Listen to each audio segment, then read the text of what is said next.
4 દાયકાથી સુરેશ જોશીએ શરૂ કરેલું ઉત્તમ ગુજરાતી સાહિત્યનું સામાયિક એતદ આજે પણ વરસમાં 4 વાર 100 પાના ભરીને ઉત્તમ અને રોચક સાહિત્ય ભાવકોને ઘેર ઘેર પહોંચાડે છે. 2020-21 દરમિયાન સુરેશ જોશી જન્મ શતાબ્દીના અવસરે એતદના પ્રકાશક ક્ષિતિજ સંશોધન પ્રકાશન કેન્દ્ર પ્રસ્તુત કરે છે સુરેશ જોશીની સાહિત્ય યાત્રાના સ્મરણો, એમના સાથી સાહિત્યકારો દ્વારા. હવે આજે આપણે વિવેચન વિશે વાત કરીએ. ગુજરાતીમાં અને બીજે પણ એક એવી પરંપરા રહી છે કે જે મોટા વિવેચકો છે તે સર્જકો પણ છે.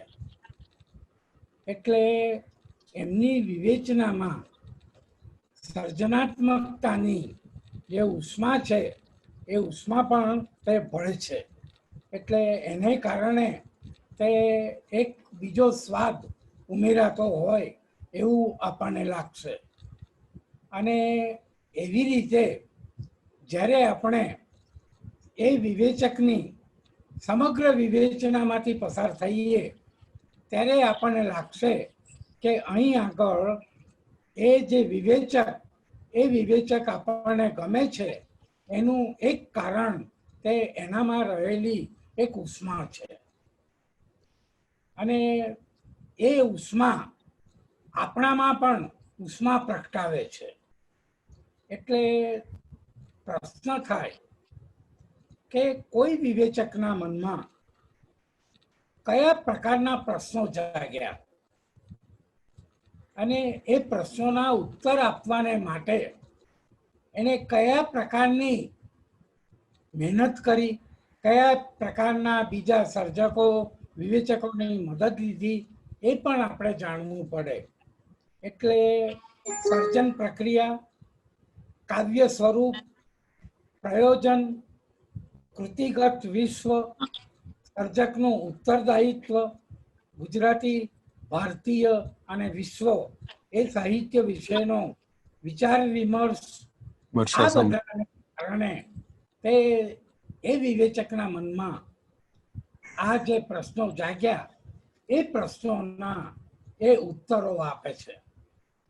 કેટલીક વખત એવું પણ બને કે જો પોતે સર્જક હોય તો પોતાને સર્જક તરીકે જે પ્રશ્નોના એને ઉત્તર મળતા જાય એ પ્રશ્નો એ અને એના ઉત્તરો એ એની વિવેચનામાં ગૂંથાતા જાય.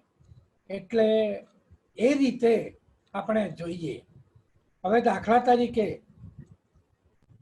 આ જે વિવેચક છે એ વિવેચક એનો આરંભ ક્યારથી થયો? આપણે સામાન્ય રીતે તો એવું માનીને ચાલીએ કે કિંચિત જે સંગ્રહ પ્રગટ થયો ત્યાંથી એમની વિવેચનાનો આરંભ થયો. પણ જ્યારે આપણે પાછા જઈએ, વાણી સુધી પહોંચીએ ત્યારે આપણને લાગે કે આ જે વિવેચના છે એ વિવેચનાના મૂળિયા 1948માં નંખાઈ ગયા હતા. અને એ જે મૂળિયા છે એ મૂળિયા એટલે શું?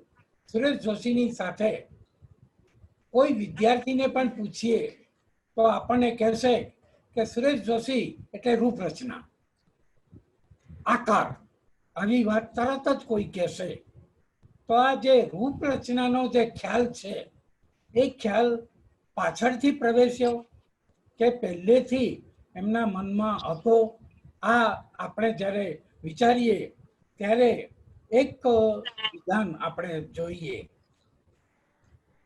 1947માં સુરેશભાઈ લખે છે કે કૃતિના સર્વ ઘટક અંશો જ્યારે સંવાદી સંશ્લેષ પામ્યા હોય અને એ કારણે કૃતિ ઉત્કર્ષવતી બની હોય ત્યારે જ એને સફળ કલાકૃતિ તરીકે ઓળખાવી શકાય. તો આ રૂપરચના વિશેનો જે ખ્યાલ છે એ ખ્યાલ દ્રઢતાથી એમના મનમાં તે ભરાયો હતો અને એ જે ખ્યાલ છે તે જુદા જુદા રૂપે જુદી જુદી રીતે જુદી જુદી ભાષામાં એ હંમેશા વ્યક્ત કરતા રહ્યા અને એ જે છે વિવેચના એ વિવેચના વખતે એમને બહુ સ્પષ્ટ કહ્યું કે ગુજરાતી વિવેચનમાં પરિભાષા એ પરિભાષા વિશેની ચોકસાઈ પ્રવર્તતી નથી અને એ ચોકસાઈને ના અભાવને કારણે કેટલીક વાર વિસંવાદો પ્રગટે છે. એ જ ગાળામાં એમણે એક એવું બીજું વિધાન પણ કર્યું. એમણે એવું કહ્યું કે વાસ્તવમાં તો દરેક સાહિત્ય સ્વરૂપની એક બાળપોથી હોવી જોઈએ.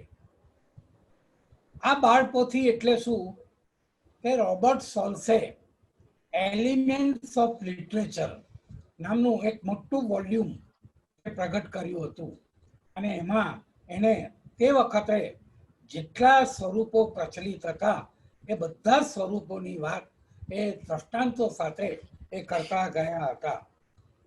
એ ઉપરાંત આપણે એવું માનીએ અને એક હકીકત એ પણ છે કે ગુજરાતી સાહિત્ય વિશે એમને ભારોભાર અસંતોષ હતો. આમ છતાં એમણે એ વખતે એટલે વાણીમાં એવું તો કહ્યું કે સમર્થ સર્જકોનો એક સળંગ અભ્યાસ આપણી પાસે હોવો જોઈએ. એટલે પ્રેમાનંદ હોય, નરસિંહ હોય, ગોવર્ધનરામ હોય, નાનાલાલ હોય, બકો ઠાકોર હોય, મુનશી હોય, આ બધાનો એક સળંગ અભ્યાસ હોવો જોઈએ. હવે આ જ્યારે વાત વાંચી, મેં તો પાછળથી વાંચી, પણ હું જ્યારે લાઇબ્રેરીમાં કંપોસવા બેઠો ત્યારે મારા હાથમાં એક અદ્ભુત પુસ્તિકાનો સેટ આવ્યો. બોવેસ એન્ડ બોવેસ સિરીઝ હતી અને એ સિરીઝ એટલે ક્રાઉન સાઇઝની પુસ્તિકા. એ પુસ્તિકામાં ઝીણામાં ઝીણા અક્ષરે બોતેર હોય, રિલ્કે હોય, લોરકા હોય, એ કવિઓની એક આખી પુસ્તિકા હતી. એટલે તે વખતે મને થયું કે સુરેશ જોશીનો આ જે જૂનો જે વિચાર છે એ જૂના વિચારને આપણે ધારો કે અમલમાં મૂકવો હોય તો આ રીતે પણ આપણે મૂકી શકીએ. અને એ જે વિચાર જ્યારે અમલમાં મૂકીએ ત્યારે સુરેશ જોશી જે આગ્રહ રાખે છે કે જુઓ, સત્યમ બ્રુયાત પ્રિયમ બ્રુયાત ન ચાલે. કોઈને કડવું લાગશે કે કોઈને મીઠું લાગશે એનો વિચાર કર્યા વિના આપણને જે લાગે છે એ જ તે વાત આપણે સ્વીકારવાની. આપણે પ્રવેશકો લખીએ છીએ પણ પ્રવેશકો એ કઈ ભલામણ ચિઠ્ઠી નથી અને એ જે વિવેચન એ કંઈ સર્જકના અહમને ધરાવાતું સ્તુતિ નૈવેદ્ય પણ નથી. એટલે આપણે જ્યારે વિવેચન કરીએ છીએ ત્યારે આપણે એના જગતમાં પ્રવેશીએ, એના મનમાં કયા પ્રકારના પ્રશ્નો ઊભા થયા, એ પ્રશ્નોના ઉત્તર એને સર્જનાત્મક રીતે કેવી રીતે આપ્યા, એની બધી તપાસ આપણે કરીએ. અને કાવ્યનો જે અર્થ છે એ શું છે તો કાવ્ય સમસ્ત. એટલે વોટ ડઝ પોએટ્રી કોમ્યુનિકેટ, એટલે ક્લિન્ટ વિક્સ જ ઉત્તર આપે છે કે poetry does not communicate anything, poetry communicates poetry. Suresh Joshi આ વિધાન સ્વીકારવાની પૂરેપૂરી તો તૈયારી બતાવતા નથી. એટલે કાવ્યનો અર્થ એ કાવ્ય સમસ્ત જ છે, પણ એ સમસ્તને પામવાને માટે આપણે બીજા કેટલાક ઉપાયો આપણે કરવા જોઈએ. એટલે એમનું એક વિધાન આપણે જોઈએ. કાવ્યનો અર્થ કાવ્ય સમસ્ત. કાવ્યમાં ફોર્મથી કન્ટેન્ટનું પૂરેપૂરું નિગરણ થાય છે ને કવિએ રચેલું એ અપૂર્વ રૂપ, કવિનું એ અનોખું સંવિધાન કાવ્યનો સાચો અર્થ છે.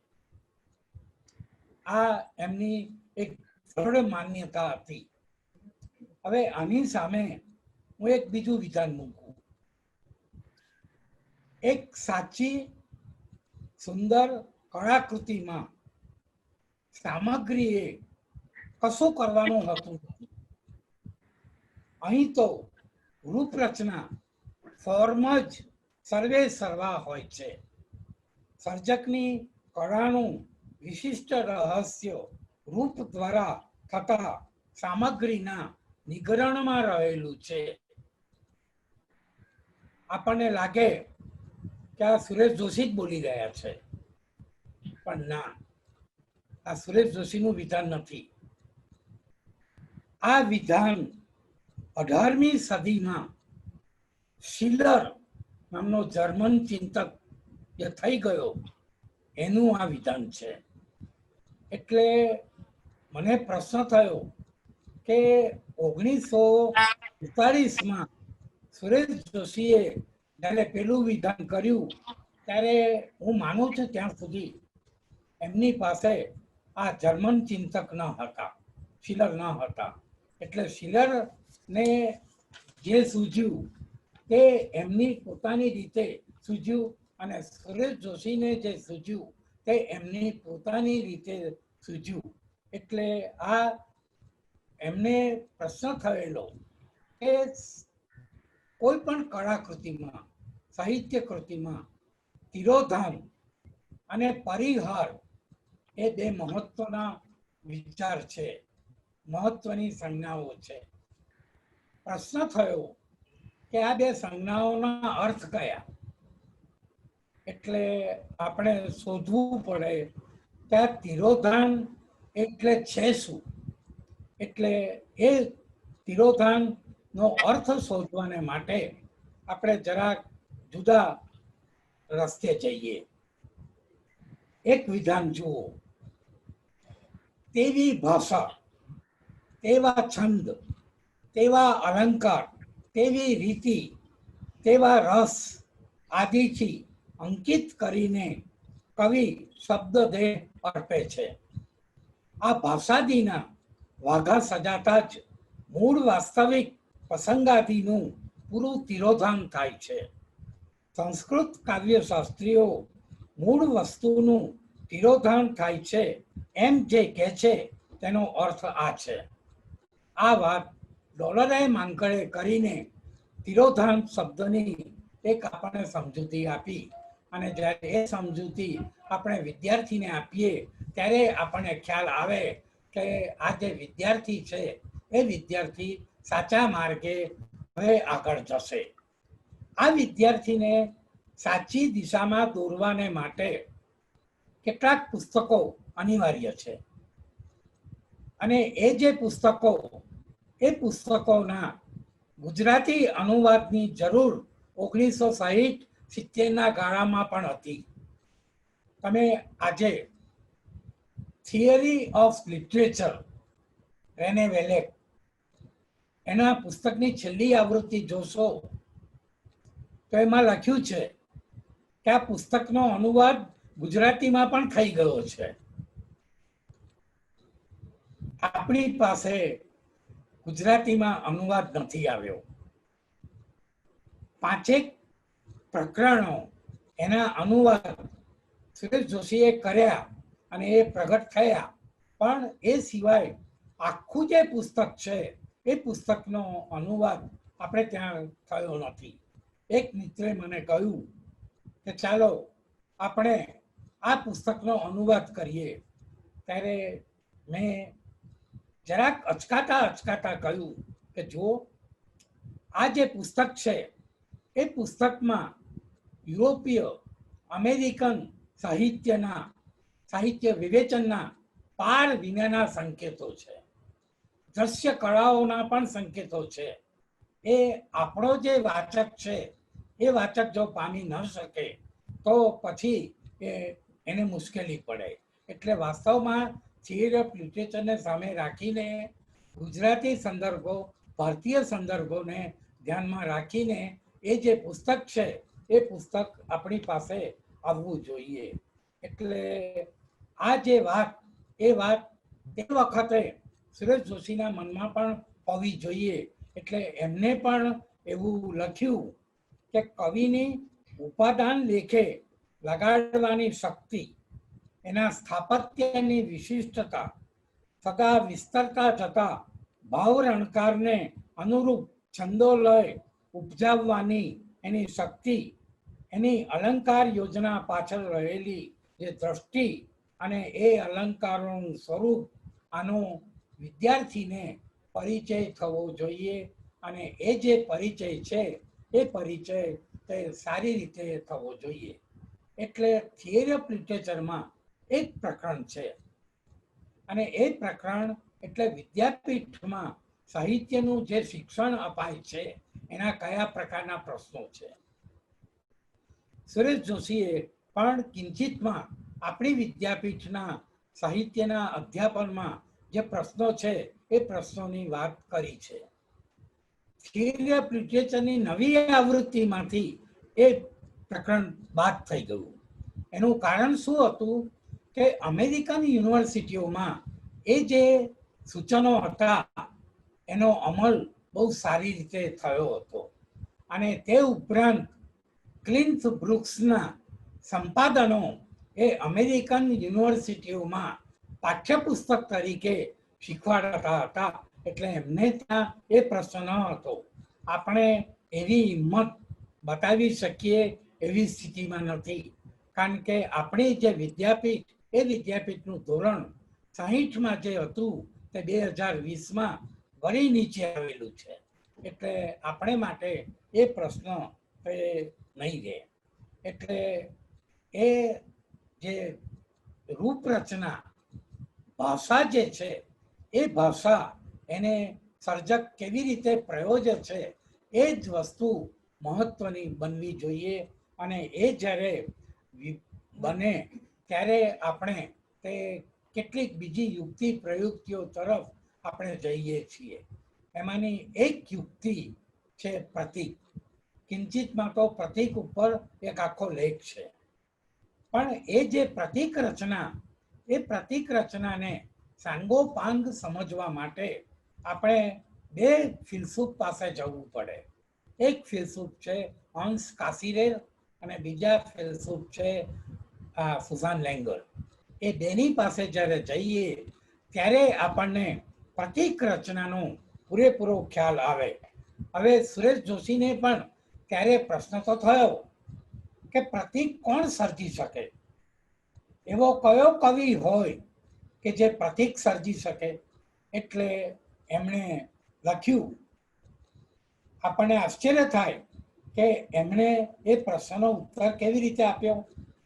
જીવન વિશેની જેની દ્રષ્ટિ વ્યાપક અને ઊંડી હોય, વિભાવનાઓ જ્યાં ઉદ્ભવે છે તેની આગળની ચેતનાની કક્ષા સુધી પહોંચતી હોય તેવા કવિને જ પ્રતીકની જરૂર પડે. બીજા કવિને પ્રતીકની જરૂર ના પડે. અને બીજા કોઈ સાધન વડે એમને કામ કરવું પડે. એટલે જ્યાં સુધી સમસ્ત ચેતના વડે કોઈ પણ જગતને એ સ્પર્શતો ન હોય ત્યાં સુધી તે એને પ્રતીક સુધી જવું પડતું નથી. એટલે આમ એમની જે વાત છે તે વાત આગળ ને આગળ વિસ્તરતી જાય છે. અને એ વિસ્તરતા આપણને એમ લાગે કે હવે એ કઈ દિશામાં આગળ વધશે. એટલે પ્રશ્ન તો થાય.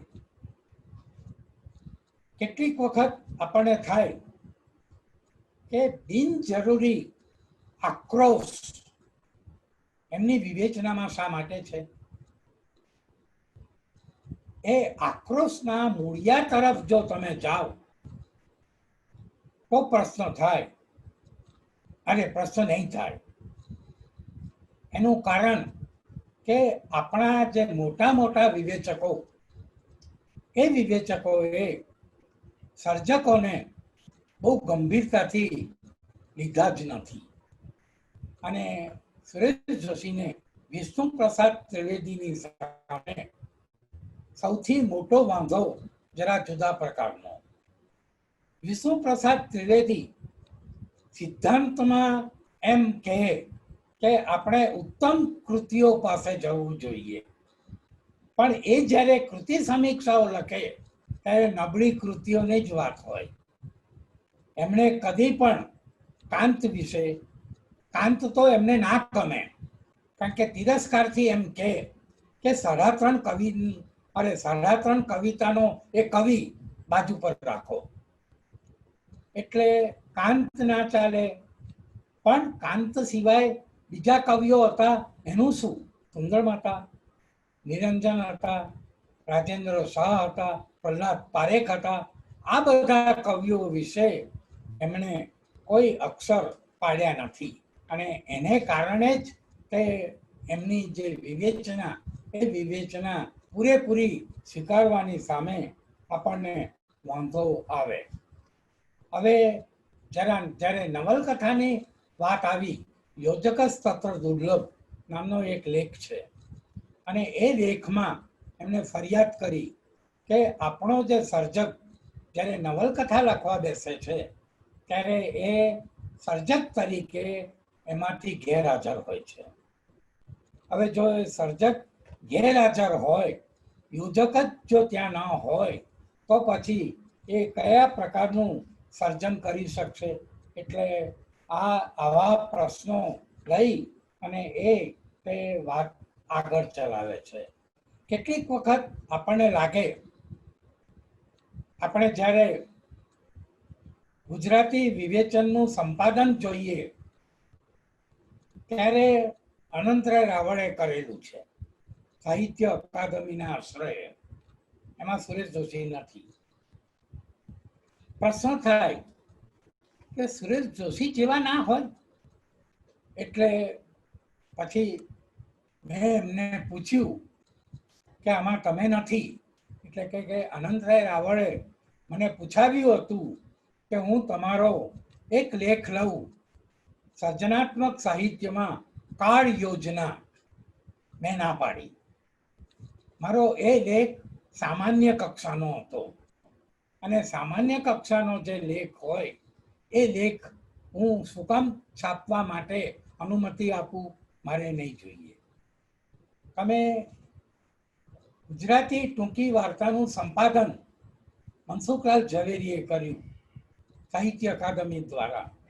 એમાં જુઓ, સુરેશ જોશી નહીં મળે. આપણા અંગત જે પૂર્વગ્રહો છે, એ અંગત પૂર્વગ્રહો આ પ્રકારની જે યોજનાઓ છે એ યોજનાઓમાં આડે આવતો હોય છે. અને એ જે વિચારક છે, એ વિચારક તે શા માટે આટલો બધો પૂર્વગ્રહ દુષ્ટ એ બની જાય છે એની આપણને ખબર પડતી નથી. અને એટલે જ્યારે ઘણીવાર કેટલાક મિત્રો કહે છે પણ ખરા કે ગુજરાતી સાહિત્ય વિશે અંગ્રેજીમાં કેટલું છે.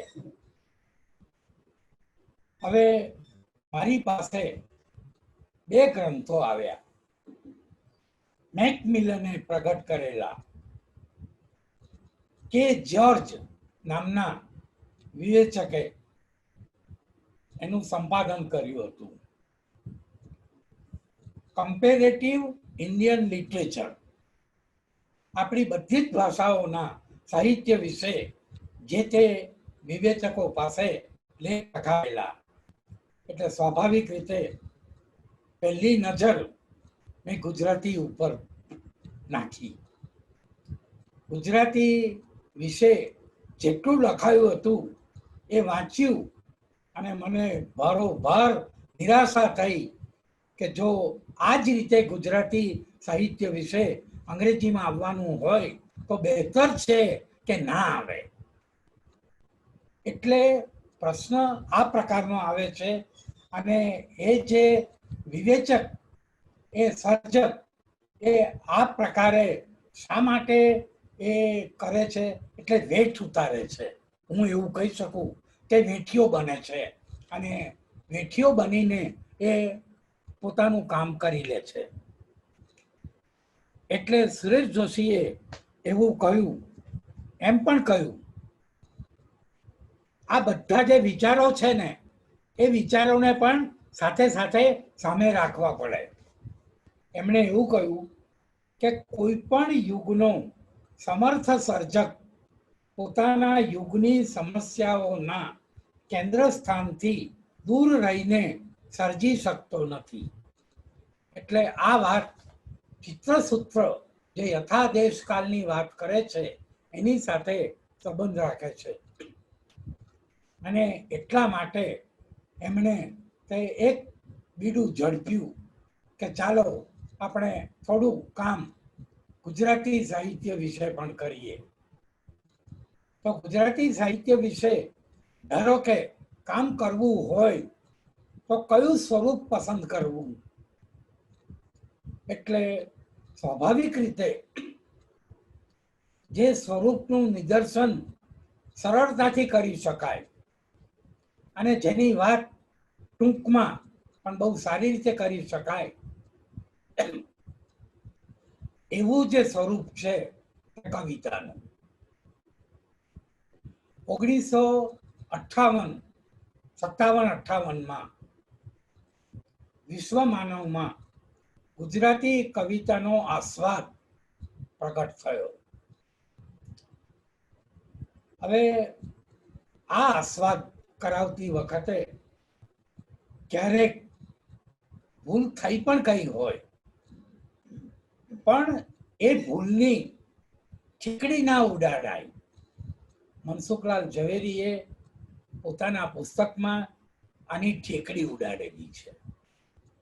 તો આ આપણો આ વિષય નથી, આ આપણી અપરુચિ કહેવાય. એટલે સુરેશ જોશીએ ગુજરાતી કવિતાનો આસ્વાદ એ શ્રેણી શરૂ કરી.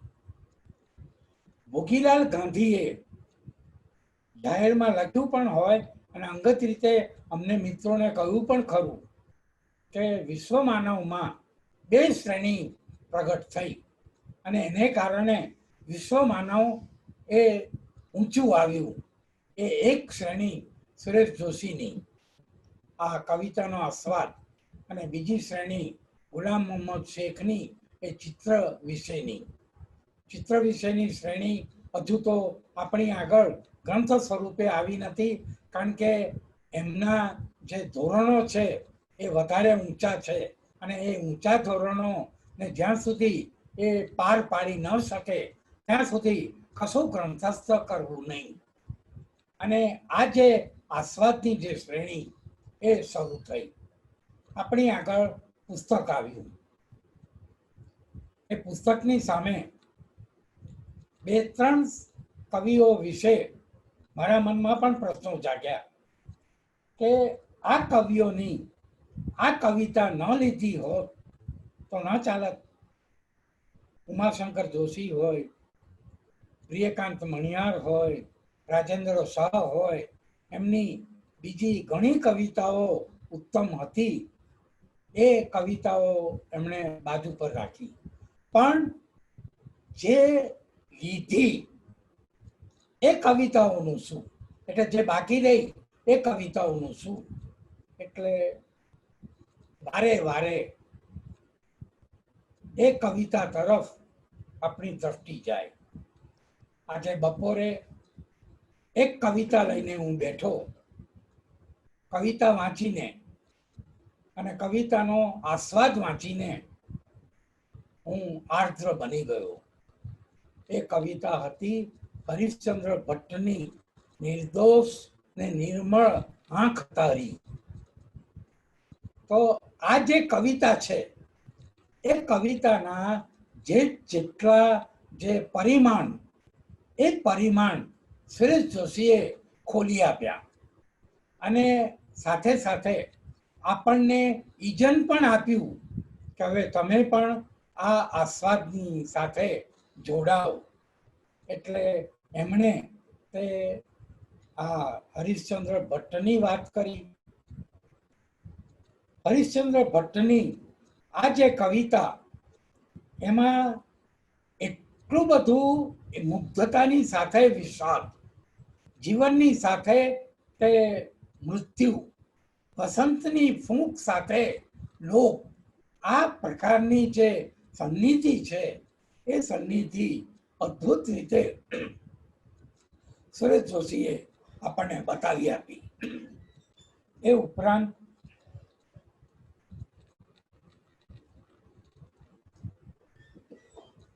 સુંદરમની એક કવિતા લીધી, અનુ દીકરી, અને સુંદરમની આ જે કવિતા, એ કવિતામાં માનો દીકરી પ્રત્યેનો જે પ્રેમ છે, એ પ્રેમ કે બાપનો દીકરી પ્રત્યેનો જે પ્રેમ છે, એ પ્રેમ અસામાન્ય સૂઝથી કવિએ આપણી આગળ આલેખી બતાવ્યો. ત્યાર પછી પ્રહલાદ પારેખની ઘાસ અને હું, આ કવિતા લીધી. અને એ જે કવિતા છે, એ કવિતામાં ઇન્દ્રિયજન્ય જે સંવેદના છે, એ સંવેદના આવી આપણી આદિમ ચેતના ઘાસ એની સાથે કઈ રીતે સંકળાયેલી છે એની વાત એમણે આપણી આગળ કરી. એ ઉપરાંત બીજી પણ કવિતાઓ છે. છેલ્લે લીધી શેખ સાહેબની કવિતા. હવે આ વાત સાથે હું એક બીજી વાત જોડું. સુરેશ જોશીની સાથે હું બેઠેલો અને તે વખતે એક મિત્ર આવી ચડ્યા. એટલે સુરેશભાઈએ વાતમાં ને વાતમાં એ પોતે એવો કોઈ વિચાર ન કરે કે મારે આ વાત કહેવી જોઈએ કે ના કહેવી જોઈએ, એવું નહીં. મનમાં આવે તે બોલી દેવાનું. એટલે એમણે તે કહ્યું કે આપણા સર્જકોને, મોટા સર્જકને પણ અને નાના સર્જકને પણ, એક બાજુ મોટા સર્જકને ગોડફાધર બનવું છે અને નાના સર્જકને ગોડફાધરનો વિનિયોગ કરવો છે.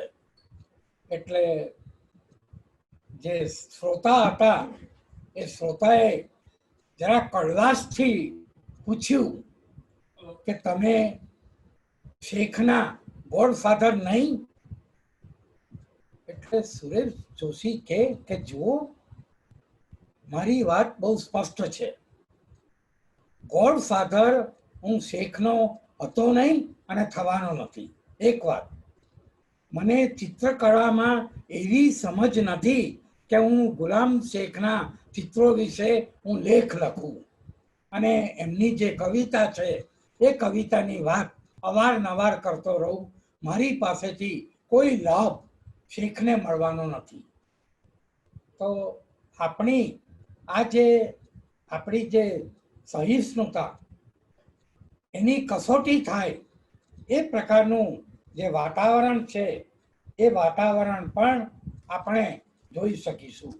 અને એ રીતે આપણે જોઈએ તો આપણે કેવી રીતે આગળ વધીએ ચોકડી.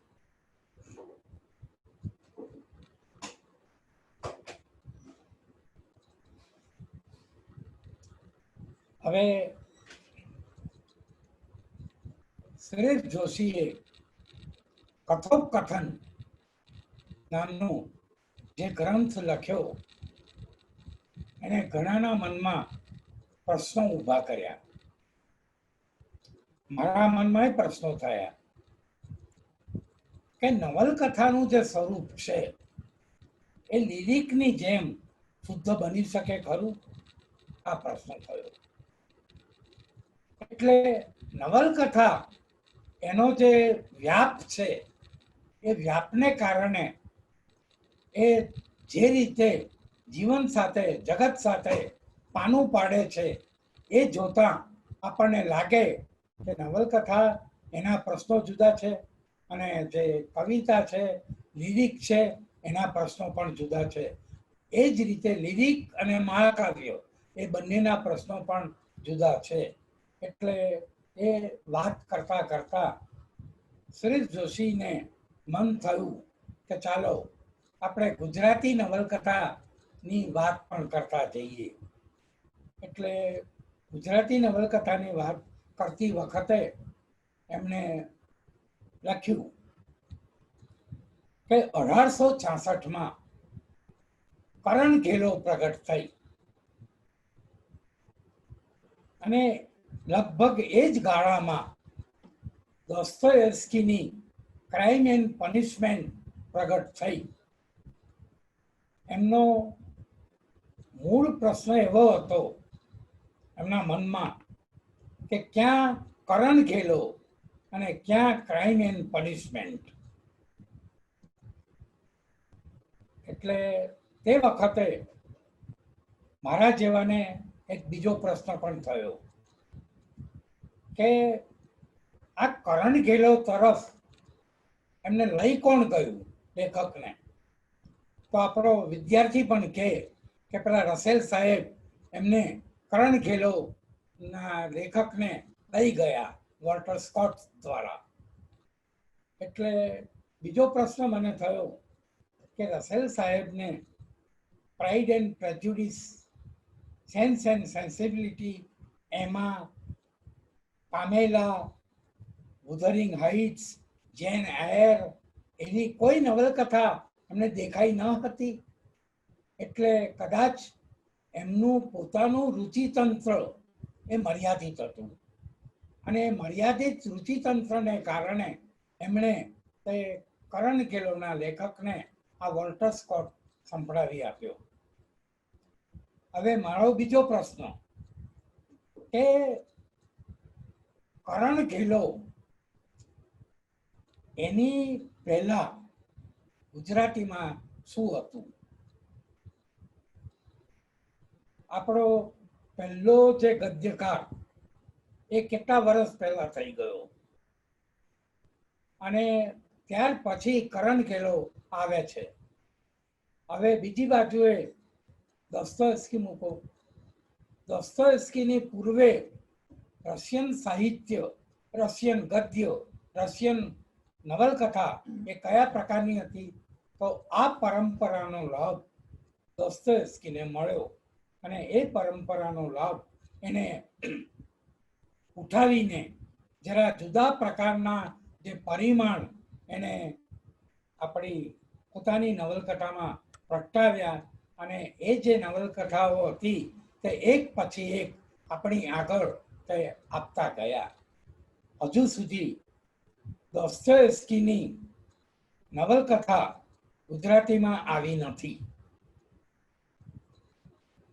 કદાચ હું ભૂલતો ન હોઉં તો જયંતિ દલાલે બ્રધર્સ ઓફ કારામઝોવ નવલકથાનો આખો અનુવાદ કરેલો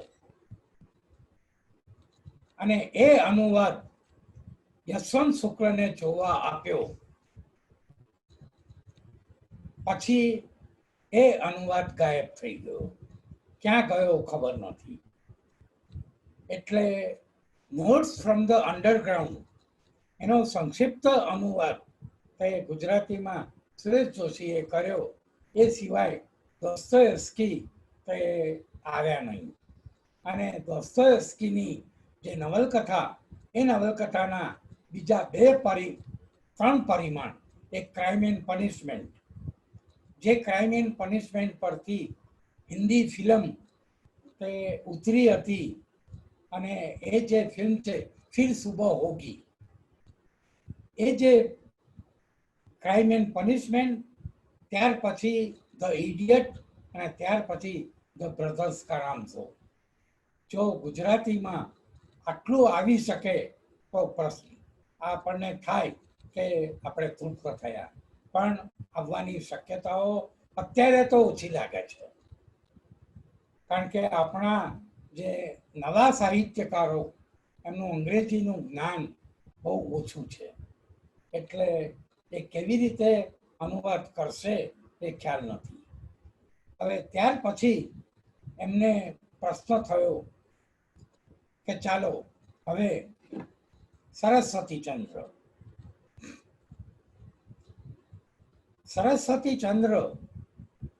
એમને માટે નિષ્ફળ નવલકથાનો એક ઉત્તમ નમૂનો છે. કેટલા સંમત થાય એ પ્રશ્ન છે. સરસ્વતી ચંદ્ર એના જે લેખક છે એ લેખકે 4 ભાગમાં આ જે નવલકથા લખી એ નવલકથા એમાં દ્રશ્ય યોજના કેવા પ્રકારની છે, ભાષા વૈવિધ્ય પાત્ર અનુસાર પાત્ર વૈવિધ્ય કયા પ્રકારનું, ભાષા વૈવિધ્ય કયા પ્રકારનું, એ બધી ચર્ચા કરવાને માટે ઘણો બધો અવકાશ છે. પણ સુરેશ જોશીએ એ બાજુ પર મૂકી શકે છે. કારણ કે એમ તો એલિયટે પણ હેમ્લેટને નિષ્ફળ નાટક કહી દીધેલું, મિલ્ટનને પણ માંડી વાળેલો, પણ કોઈએ એલિયટ ઉપર આત્મસ્થાપનાનો આરોપ મૂક્યો ન હતો. અહીં ગુજરાતીમાં સુરેશ જોશી ઉપર આત્મસ્થાપનાનો આરોપ મૂકવામાં આવ્યો વ્યાખ્યાનો દ્વારા. એટલે પ્રશ્ન થાય કે આ એક વિભાવના છે, એમના મનમાં નવલકથા વિશેની એક વિભાવના છે, અને એ જે વિભાવના છે એ વિભાવનામાં આ નવલકથા ગોઠવાઈ નથી. એટલે આપણે તે જરા જુદી રીતે જોવું પડે કે અનેક મહાલયમાં અનેક ખંડ છે, એમાંનો એક ખંડ સુરેશ જોશીની નવલકથાનો પણ છે, એક ખંડ મુનશીનો પણ છે, એક ખંડ સરસ્વતી ચંદ્રનો પણ છે. તો એમ કરીને આપણું આ જે વૈવિધ્ય છે એ વૈવિધ્ય કેવી રીતે વધુને વધુ જળવાય એ આપણો તે પ્રશ્ન હોવો જોઈએ. એ રીતે આપણે આગળ ચાલીએ. હવે જ્યારે એ કથોપકથનમાંથી આપણે આગળ નીકળીએ તે પહેલા ટૂંકી વાર્તા વિશેના એમના જે ખ્યાલ છે એ ખ્યાલને ચકાસવા માટે એમણે જે વાર્તાઓના આસ્વાદ કરાવ્યા એ આસ્વાદ તરફ આપણું ધ્યાન વિશેષ જવું જોઈએ. એટલે ટૂંકી વાર્તાનો લેખ અને ટૂંકી વાર્તાના આસ્વાદ એ બેમાં જો મારે પસંદગી કરવી હોય તો હું પેલા આસ્વાદને પસંદ કરું. એટલે એમણે 2 વાર્તાઓ લીધી. એ 2 વાર્તાઓ એટલે એક વાર્તા ડેથ ઇન વેનિસ થોમસ માન, અને બીજી વાર્તા એ કાફકાની કન્ટ્રી ડોક્ટર.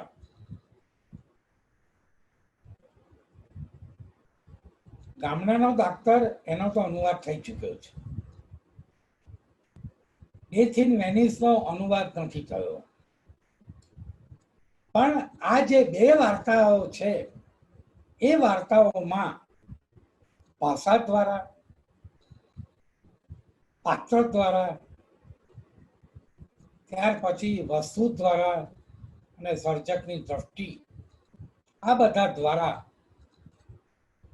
કેવી રીતે કામ પાર પાડવામાં આવ્યું છે એની ચર્ચા એમણે કરી. અને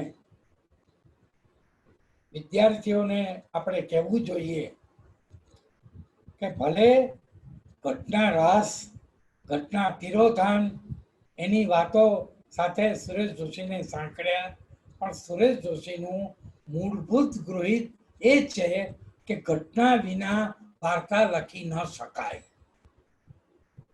આ એમને લખેલું છે.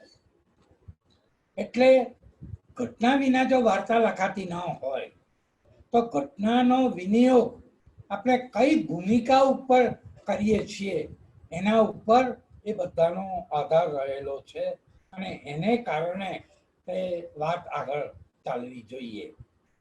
હવે એમણે કાવ્ય ચર્ચા નામનો બીજો સંગ્રહ આપ્યો. એ કાવ્ય ચર્ચામાં એક પરિસંવાદ મહત્વનો હતો. એ પરિસંવાદ વિશે સુરેશ જોશીએ એક નિબંધ રજૂ કર્યો હતો. દિગીશ મહેતા, અનિરુદ્ધ બ્રહ્મભટ્ટ, ભોળાભાઈ પટેલ અને સુરેશ જોશી, આ 4 જણાએ ગુજરાતી કાવ્ય વિવેચન છેક નર્મદથી માંડીને તે 1966 સુધી એમને આ ચર્ચાઓ કરી.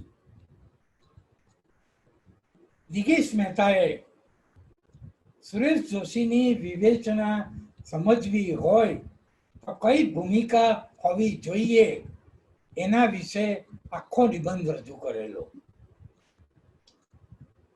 દિગીશ મહેતા માટે આપણને માન બહુ, પણ દિગીશ મહેતા તો પાછા અંગ્રેજીના અધ્યાપક, અંગ્રેજીના ખાસા જાણકાર, એટલે એમણે વચ્ચે વચ્ચે દ્રષ્ટાંતો અંગ્રેજી સર્જકોના, અંગ્રેજી વિવેચકોના આપ્યા, અને એને કારણે એ જે લેખ છે એ લેખ પૂરેપૂરા આપણા ભાવકો સુધી પહોંચી ન શકે. આપણે જો એનો પરિચય હોય તો દિગીશ મહેતાની દિશા આપણને સાચી દિશા તરફ લઈ જાય. હવે સુરેશ જોશી આવે છે. સુરેશ જોશી એ મુખ્યત્વે 1945 થી 1966 સુધી ગુજરાતી જે કાવ્ય વિવેચન એ શું હતું એની ચર્ચા કરી. એમાં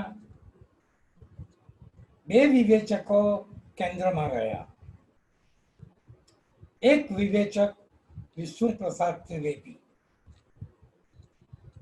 વિષ્ણુપ્રસાદ ત્રિવેદીની સામે એમને ઘણા બધા પ્રશ્નો હતા, જેની વાત આપણે થોડી આગળ પણ કરી. એટલે વિષ્ણુપ્રસાદ ત્રિવેદી ધારો કે આ પ્રકારની મર્યાદાઓ વાળા હોય તો એની ટીકા થાય એ સ્વાભાવિક.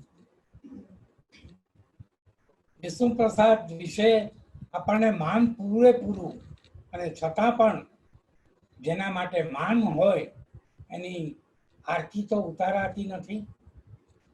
એટલે આપણે થોડા કડક બનવું પડે, અને કડક પરીક્ષણ જ્યારે કરીએ ત્યારે સુરેશ જોશી વિશે પણ શંકા કરીએ.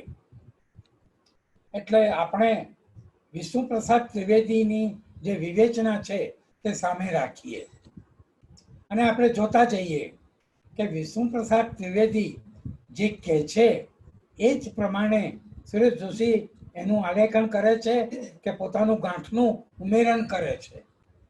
એમ કરીને આપણને ખ્યાલ આવે કે વિષ્ણુભાઈની જે વિવેચના છે એ કેટલી બધી અસ્વીકાર્ય બની શકે એનો આપણને એક પરિચય થાય. પણ આપણને બીજો પ્રશ્ન એક થાય કે આ જે વિવેચક છે એ વિવેચક એ એક બીજા વિવેચક વિશે બહુ આકરા બનીને ત્યાં આગળ બોલી રહ્યા છે. મેં સાંભળ્યું હતું તે પ્રમાણે ઉમાશંકર જોશી ત્યાં બેઠેલા, અને ઉમાશંકર જોશીએ પાછળથી કહ્યું પણ ખરું કે ભાઈ મેં આટલું જ નથી કહ્યું, બીજું પણ કહ્યું છે. પણ એ વાત બાજુ પર રહી ગઈ. હવે મારો પ્રશ્ન બીજો પણ છે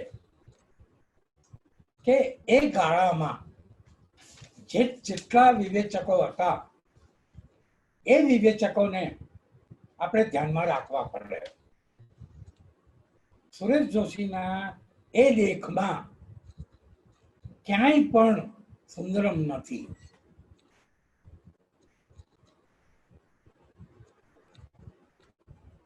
ઓગણીસો 46 અર્વાચીન કવિતા પ્રગટ થઈ.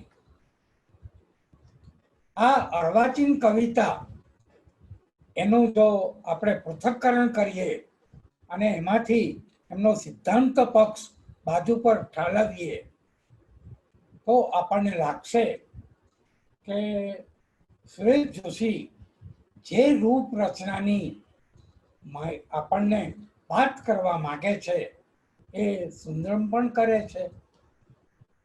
અને જો સુંદરમ રૂપરચનાની વાત આ રીતે કરતા હોય તો સુરેશ જોશીને એક મોટો સધિયારો સુંદરમની વિવેચનામાંથી મળી ગયો હોત. પણ એમને સુંદરમને બાજુ પર લીધા નહીં. હવે ઉમાશંકર એ એક રીતે આપણા સંશોધક પણ કહેવાય, વિવેચક પણ કહેવાય, ઇતિહાસકાર પણ કહેવાય અને કવિ પણ કહેવાય. એટલે એમનો કોઈ પણ લેખ આ બધી મુદ્રાઓથી અંકિત થયેલો હોય અને એ જો અંકિત આ રીતે થયો હોય તો પછી એ જે લેખ છે એ લેખ એ આ પ્રકારના જે વિચારો છે એ વિચારો એમને પ્રગટ કરેલા હોય તો એ તરફ આપણું ધ્યાન જવું જોઈએ. હું એક જ વિચારની વાત કરીને અત્યારે વિરમીશ. 1947 અંગ્રેજીમાં શાસ્ત્રનો એક ગ્રંથ પ્રગટ થયો, વોટ ઇઝ લિટરેચર. ફ્રેન્ચમાં તો બહુ પહેલા પ્રગટ થઈ ચૂકેલો અને હું માનું છું ત્યાં સુધી ઉમાશંકર જોશીને ફ્રેન્ચ આવડતું ન હતું. એટલે ધારો કે એમને વાંચવું હોય તો 47માં જે શાસ્ત્રનો ગ્રંથ છે એ જ એમની પાસે મળી શકે. 1938માં એમણે એક લેખ લખ્યો અને એ જે લેખ છે એ અસામાન્ય કક્ષાનો એટલા માટે કે એમાં પહેલી વાર કૃતિના અસ્તિત્વનો જે પ્રશ્ન છે એ પ્રશ્ન એમણે છેડ્યો. 19મી સદીમાં ભૌતિક વિજ્ઞાનમાં એક પ્રશ્ન આવ્યો કે પંખીનું પીછું આપણા શરીરને અડકે અને આપણને જે સંવેદન થાય એ સંવેદનનું કારણ પીછામાં કે આપણા શરીરમાં? આવો એક પ્રશ્ન એ વખતે થયો. એટલે આપણને અહીં આગળ ઉમાશંકર જોશી પ્રશ્ન પૂછે છે કે ચોપડીમાં કાવ્ય પ્રગટ થયું, કાળા ધોળા અક્ષર વડે એ પ્રગટ થયું, લાઇબ્રેરીના કબાટમાં એ પડ્યું, એ કાવ્ય છે? એ પ્રશ્ન ઉમાશંકરને તે વખતે થયો. એમને કહ્યું કે ના, એ કાવ્ય નથી. કાવ્ય ક્યારે બને? જ્યારે કોઈ ભાવક એ કવિતાને ઉઘાડે, એનો જે મર્મ છે એ મર્મ એ આપણી આગળ ઉદ્ઘાટિત કરે, ત્યારે જ એ જે કાવ્ય છે એ કાવ્ય આપણી આગળ પ્રગટ થાય. ત્યાં સુધી એ કાવ્ય ભલે બૌદ્ધિક રીતે પ્રગટ થયેલું હોય પણ આપણે માટે એ કાવ્ય બનતું નથી. તો આ એક મહત્વનો એવો જે વિચાર હતો, એ વિચાર આપણી પાસે વિકસતો ગુજરાતી વિવેચનમાં આવવો જોઈતો હતો અને એ વિચાર છેક આપણે ધાર્યું હોત તો આપણે મારી તે સુધી ઇન ગાર્ડન સુધી આપણે લઈ જઈ શક્યા હોત, પણ એ વિચાર તરફ આપણું ધ્યાન ન ગયું. મને લાગે છે કે આજે આપણે અહીં આગળ અટકીએ.